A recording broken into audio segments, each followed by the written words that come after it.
Oman का पूरा नाम सुल्तनत ओमान है। इसके सुल्तान जिन्होंने ओमान को दुनिया का हसीन तरीन मुल्क बनाया, उनका नाम सुल्तान कबूस बिन सईद है। 1970 तक जहां भारतीय रुपया और मारिया थरीसा थालर करेंसी के तौर पर चलता था, ताहम फिर उसे ओमानी रियाल में तब्दील कर दिया गया और ये दुनिया की तीसरी बड़ी ताकतवर करेंसी है।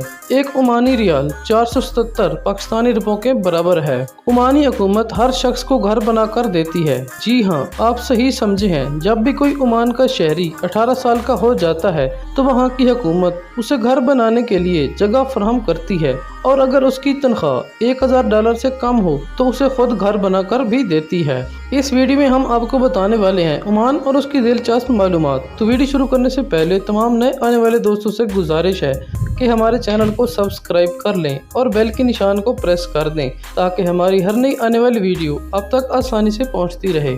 ओमान जनूबी मगरबी एशिया का एक अहम मुल्क है जो जज़ीरा नुमा अरब पर वाक़या है। इसकी खुश्की से सरहदें शुमाल मगरब में मुत्तहिदा अरब अमारात से, मगरब में सऊदी अरब से, जनूब मगरब में यमन से मिलती हैं। साहिल के एतबार से जनूब मशरक में बहीरा अरब, शुमाल मशरक में खलीज ओमान है और समंदर से इसके कुर्बत पाकिस्तान और ईरान से भी है। ओमान में सहरा, पहाड़ी इलाके और सरसब्ज इलाके भी हैं। अपने वसी रकबे, आबादी, तेल और गैस के ज़खायर और अपनी जोग्राफियाई स्ट्रेटेजिकल पोजीशन के हवाले से ये सऊदी अरब के बाद खलीज तावन काउंसिल का सबसे अहम मुल्क है। जहाँ तक पाकिस्तान का ताल्लुक है तो 1947 से सुल्तनत ओमान के पाकिस्तान से फौजी दिफाई तावन और इमदाद के हवाले से गहरे और अच्छे ताल्लुकात हैं। सुल्तनत ओमान का रकबा 3,09,500 मुरबा किलोमीटर और आबादी 2018 के मुताबिक 48,29,473 अफराद पर मुश्तमिल है और इसका GDP $203 अरब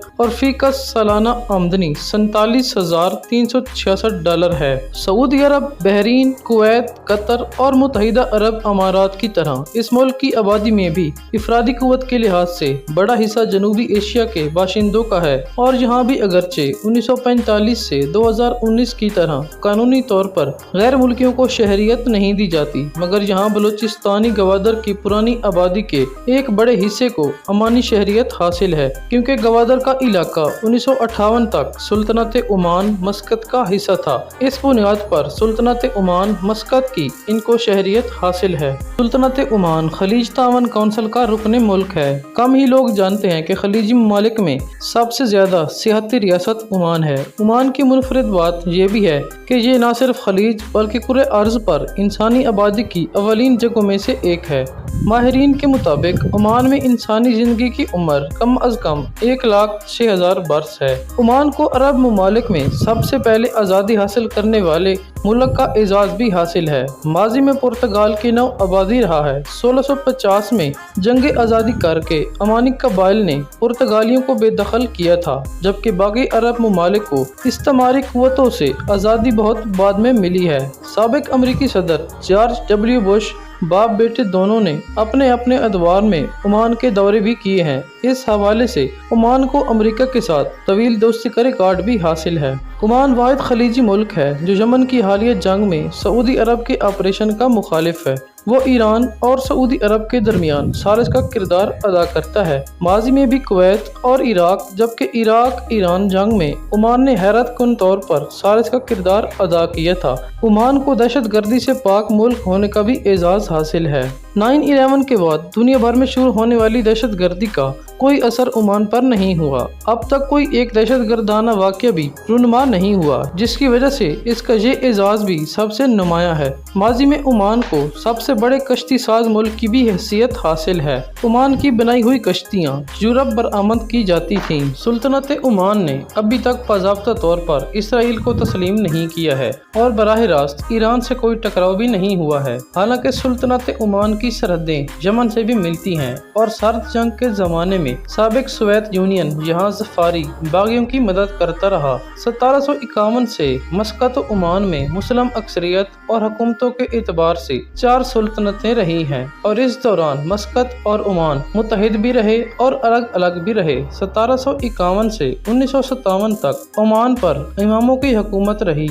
और इसी दौरान इस इलाके में 1406 से 1624 तक नाबहानी شاہی بادشاہت رہی۔ پھر اس علاقے میں یاروبا سلطنت بھی رہی۔ اس وقت جو شاہی خاندان سلطنت مسقط و عمان پر حکومت کر رہا ہے، ان کی سلطنت السعید کا آغاز 1749 میں سلطان بن احمد سے ہوا۔ مسقط کے علاوہ اندرون عمان میں 1957 تک اماموں کی حکومت رہی اور اس متوازی حکومت کے آخری امام غالب النہائی تھے۔ 1957 کے بعد سے عمان اور مسقط ایک سلطنت ہیں اور اس پر احمد بن سعید شاہی خاندان کی حکومت ہے، اور جنوری 2020 سے اس کے سلطان ہیثم بن طارق آل سعید اس خاندان کے 15ویں سلطان ہیں۔ جنگ عظیم اول 1914 تا 1918 کے بعد ترک سلطنت خلافت عثمانیہ کے خاتمے کے بعد مشرق وسطیٰ اور عرب ملکوں کی جدید تاریخ کا آغاز ہوا، جس کو اب 100 سال ہو رہے ہیں۔ اگرچہ سلطان ہیثم بن طارق اس شاہی خاندان یا سلطنت کے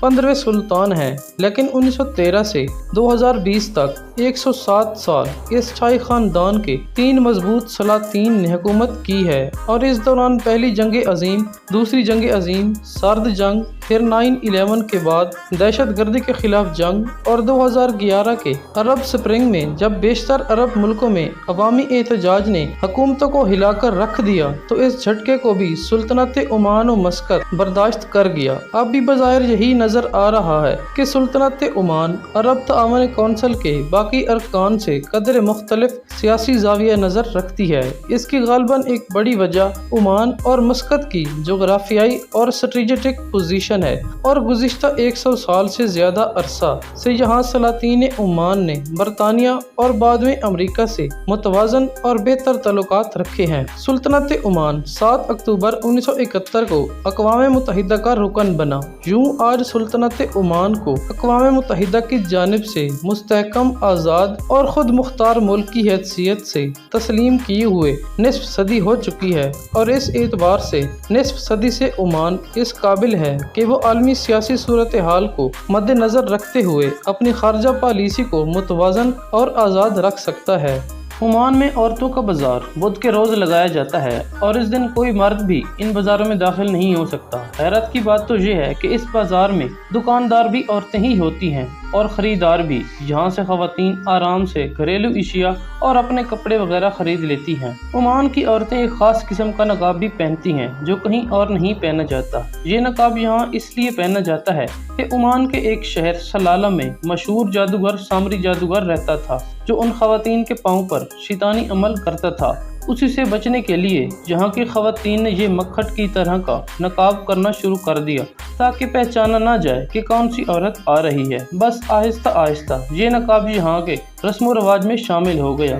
عمان میں غربت کا راج 1970 سے پہلے عمان میں بہت زیادہ غربت ہوا کرتی تھی۔ اس کی وجہ یہ ہے کہ سلطان سعید بن تیمور نے تیل و آئل کے ذخائر ملنے کے بعد بھی اپنے ملک پر پیسہ نہ لگایا، اور یہ زمانہ قدیم کی طرح سمندری مچھلیاں پکڑ کر، بکریاں، گھوڑے اور اونٹ پال کر گزارا کرتے تھے۔ مگر پھر ان کے بیٹے قبوس بن سعید نے ہی ان کی حکومت کا تختہ پلٹا۔ سلطان قبوس کے والد سلطان تیمور بن سعید کوڑیوں کے بھاؤ گوادر کو نہر حکومت کو بیچنا چاہتے تھے، لیکن انہوں نے منع کر دیا کہ اس علاقے کو لے کر ہم کیا کریں گے۔ مگر 1947 کے بعد ہی سے پاکستان کی اس پر نظر تھی، اور پاکستانی حکومت نے اسے 3 لاکھ امریکی ڈالر میں 1958 میں خرید لیا تھا۔ گوادر کا نام تو ہم سب پاکستانیوں نے سنا ہے۔ اس کا علاقہ اور پورٹ پاکستان کے لیے سونے کی چڑیا ہے، جو آج تک دشمنوں کی آنکھوں میں بھی کھٹکتا ہے۔ عمان ملک ہر شخص کا پسندیدہ ملک ہے، کیونکہ انتہا درجے کے اس خوبصورت ملک میں آپ سے ویٹرز ٹپ نہیں لے گا، اور نہ ہی حکومت آپ سے کسی چیز پر ٹیکس لے گی۔ اس کی بنیادی وجہ یہ ہے کہ اس کی معیشت بہت مضبوط ہے۔ 2001 میں تعمیر کی جانے والی سلطان قابوس گرینڈ مسجد عمان کی سب سے مشہور مسجد ہے، اور اس کا رقبہ 4620 مربع میٹر سے زائد پر محیط ہے۔ مسجد میں ایک مرکزی سنہرا گنبد نمایاں ہے جو 33 میٹر بلند اور 24 میٹر ضخیم ہے۔ مرکزی مینار 90 میٹر اونچا، جبکہ دیگر مینار 45 میٹر بلند ہیں۔ اس کی خوبصورت محرابیں اور نقاشی والی دیواریں دیکھنے سے تعلق رکھتی ہیں۔ اس کا محراب 14 میٹر بلند ہے، اور اس طرح اسے عالم اسلام کے سب سے بڑے محراب کی حیثیت حاصل ہے۔ اس مسجد میں بیک वक्त 20,000 नमाजियों की गुंजाइश मौजूद है। इस मस्जिद की तामीर में ईरानी मेमारों ने जानफशानी से काम किया। इस मस्जिद में दुनिया का दूसरा बड़ा कालीन मौजूद है जो 4,263 मुरब्बा किलोमीटर चौड़ाई में बिछाया गया है। इस कालीन में 1 अरब 70 करोड़ गिरहें लगाई गई हैं। 28 मुख्तलिफ रंगों से बना ये कालीन नेशापुर की 600 खवातीन के हुनर का शाहकार है। इस मस्जिद में एक मरकजी क्रिस्टल फानूस भी है जो 14 मीटर लंबा है और गैर मामूली रंगीन छत की सजावट को अलग ही हुस्न बख्शता है। मस्कत में बेशुमार किले मौजूद हैं जो अमानी सुल्तान के जाहो जलाल को सामने लाते हैं। पुराने मस्कत शहर की बंदरगाह पर वाक़या 2 मशहूर किले आलमी ईरानी और अल जलाली की तामीर पुर्तगालियों ने 1580 में की थी ताकि बंदरगाह को उस्मानी हमलों से महफूज बनाया जा सके। दोनों किलों को एक ही वक्त में तामीर किया गया था। 1650 में ये ओमानी फोर्सेस के पास आ गए। इस किले के करीब सोने के फ्रेम में जकड़ी एक बड़ी सी किताब मौजूद है जहां इस किले का दौरा करने वाले मुअज़्ज़िज़ मेहमान अपना नाम और तासुरात तहरीर करते हैं। जब आप ओमान शहर में दाखिल होंगे तो इलेक्ट्रॉनिक गेट्स और खैर मुकदमी अलामतों को भूल जाएं जो आपको दुनिया के बेशतर शहरों के दाखिली रास्ते पर नजर आती हैं। ओमान का हर शहर अपने उम्दा फन तामीर का मुजाहिरा करते हुए सयाहों का पुरतपाक इस्तकबाल करता है जिससे उन्हें बखूबी अंदाजा हो जाता है कि वो एक अफसानवी शहर में दाखिल हो चुके हैं। मस्कत शहर के ज्यादातर दरवाजे कदीम किलों की शक्ल में तामीर किए गए हैं। तामीरात की यह शाहकार ओमानी सकाफत और विरसे की अक्कासी करने में अपनी मिसाल आप है। बिलाशुबा इन मकामात पर आकर दिल को इंतहाई फरहत, राहत और सुकून मिलता है। अगर वक्त और हालात इजाजत दें तो जरूर इन मकामात का दौरा करें। ईद उल फितर, ईद उल अज़हा के अलावा 2 कौमी दिन 18 नवंबर सुल्तान काबूस की तारीख पैदाइश और 23 जुलाई उनकी हुक्मरानी और अमान की निशात सानिया का दिन बहुत जोश व खरोश से मनाया जाता है। इसके अलावा ओमानी कर्न किश्वा भी बड़े ज़ौक़ व शौक से मनाते हैं। 14 रमज़ानुल मुबारक की इफ्तार और नमाज मगरिब के बाद बच्चे रिवायती लिबास में टोलियां बनाकर हाथों में चराग या शम्में लेकर निकलते हैं। मौके की मुनासबत से मखसूस गीत गाते हुए गलियों में चक्कर लगाते हैं, घरों के दरवाजों पर दस्तक देते हैं और कर्न किश्वा कहते हैं। घर के बड़े दरवाजा खोलकर कर्न किश्वा कहते हैं और चॉकलेट, मिठाई और ईदी वगैरह भी देते हैं। ये कदीम त्यौहार सारे अरब में मनाया जाता है। तमाम कुछ अरब ममालिक में 14 रमजान के बजाय 15 शाबान को भी होता है और इसे शबाना, करीकान या गरीगान भी कहते हैं। उम्मीद करते हैं आपको हमारी वीडियो अच्छी लगी होगी। मज़ीद इस तरह की मालूमाती वीडियोस देखने के लिए हमारे चैनल को सब्सक्राइब कर लें और बेल के निशान को प्रेस कर दें ताकि हमारी हर नई आने वाली वीडियो आप तक आसानी से पहुंचती रहे।